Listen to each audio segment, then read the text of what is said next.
दिवस पालन कराई आज आम सालेपुर माने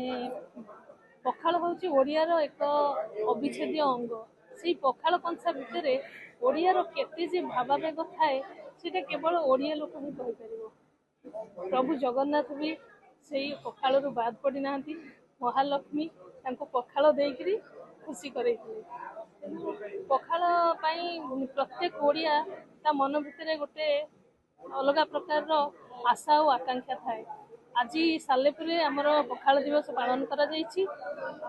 हिमांशु भाई तथा आउ समस्ते मिसिकी आज एठी पखाल दिवस पालन कर मु भी से सामिल होती अनेक खुशी लगी मत आज बहुत आनंदित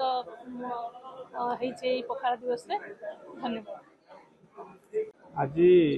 जो पखाल दिवस आम पालन कर मार्च 20 तारिख में पालन करिया कथा किंतु आज विलंब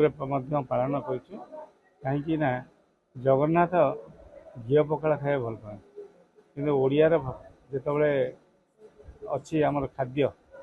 पखाल खाद्य पखाल आलू चकटा को आउ न खाई कि जिते पखाल खाइले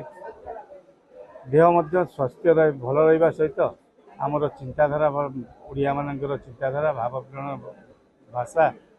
से पखाल ही बाहर है से आम आज पखाल दिवस पालन करूँ कहीं सालेपुर निर्वाचन मंडल समस्त गुरुजन माँ मौसी